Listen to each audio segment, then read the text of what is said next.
ដោយមានការចង្អុលបង្ហាញពីឯកឧត្តមគូចម្រើនអភិបាលនៃគណៈអភិបាលខេត្តកណ្ដាលនិងជាប្រធានសាខាកាកបាទក្រហមកម្ពុជាខេត្តកណ្ដាលនាថ្ងៃទី29ខែកក្កដាឆ្នាំ2026លោកស្រីរិនច័ន្ទម៉ារីណានាយិកាសាខាកាកបាទក្រហមកម្ពុជាខេត្តកណ្ដាលបានដឹកនាំក្រុមការងារសាខាអនុសាខាក្រុងតាខ្មៅមន្ត្រីជំនាញនៃការិយាល័យសុខាភិបាលក្រុងនិងក្រុមពាក់ព័ន្ធក្នុងសង្កាត់បានបើកយុទ្ធនាការផ្សព្វផ្សាយវិធានការការពារជំងឺគ្រុនឈាមនិងចុះបាញ់ថ្នាំសម្លាប់មូសនិងដាក់ថ្នាំអាបេតនៅភូមិចំនួន4ក្នុងសង្កាត់សិទ្ធិត្បូរនិងភូមិកោះកឺក្នុងសង្កាត់រកាខ្ពស់ក្រុងតាខ្មៅខេត្តកណ្ដាលដើម្បីចូលរួមបង្ការនិងទប់ស្កាត់ការរីករាលដាលនៃជំងឺគ្រុនឈាមជាពិសេសក្នុងរដូវវស្សាដែលជារដូវមានហានិភ័យខ្ពស់នៃការកើនឡើងជំងឺក្នុងយុទ្ធនាការនេះក្រុមការងារបានចុះអនុវត្តសកម្មភាពដោយផ្ទាល់តាមក្នុងផ្ទះប្រជាពលរដ្ឋនិងតាមគ្រឹះស្ថានសិក្សានានា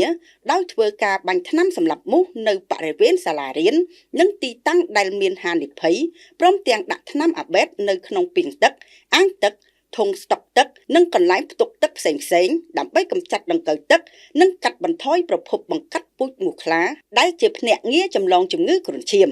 ទន្ទឹមនឹងការចុះអនុវត្តសកម្មភាពខាងលើក្រុមការងារក៏បានធ្វើការផ្សព្វផ្សាយអប់រំនិងណែនាំដល់ប្រជាពលរដ្ឋសិស្សានុសិស្សលោកគ្រូអ្នកគ្រូនិងអ្នកពាក់ព័ន្ធអំពីមូលហេតុនៃការកើតជំងឺគ្រុនឈាមវិធីនៃការចម្លងរោគសញ្ញានិងវិធានការបង្ការដែលអាចអនុវត្តបានក្នុងជីវភាពប្រចាំថ្ងៃក្រុមការងារបានលើកទឹកចិត្តឲ្យប្រជាពលរដ្ឋចូលរួមថែរក្សាអនាម័យបរិស្ថានជុំវិញលំនៅឋាននិងសាលារៀនដោយលុបបំបាត់ទឹកដក់សម្អាតទីធ្លាបិទគម្របធុងឬពាងស្តុកទឹកឲ្យបានជិតនិងសហការជាមួយមន្ត្រីជំនាញក្នុងការដាក់ថ្នាំអាបេតនិងអនុវត្តវិធានការបង្ការផ្សេងៗឲ្យបានទៀងទាត់យុទ្ធនាការនេះមិនត្រឹមតែផ្ដោតលើការកម្ចាត់មូសនិងដង្កូវទឹកប៉ុណ្ណោះទេប៉ុន្តែក៏មានគោលបំណងបង្កើនការយល់ដឹងនិងជំរុញការចូលរួមរបស់ប្រជាពលរដ្ឋនិងសិស្សានុសិស្សក្នុងការអនុវត្តវិធានការបង្ការជំងឺគ្រុនឈាមឲ្យបានជាប់ជាប្រចាំព្រោះការចូលរួមពីសហគមន៍គឺជាកត្តាសំខាន់ក្នុងការកាត់បន្ថយការរីករាលដាលនៃជំងឺនិងការពារសុខភាពសាធារណៈ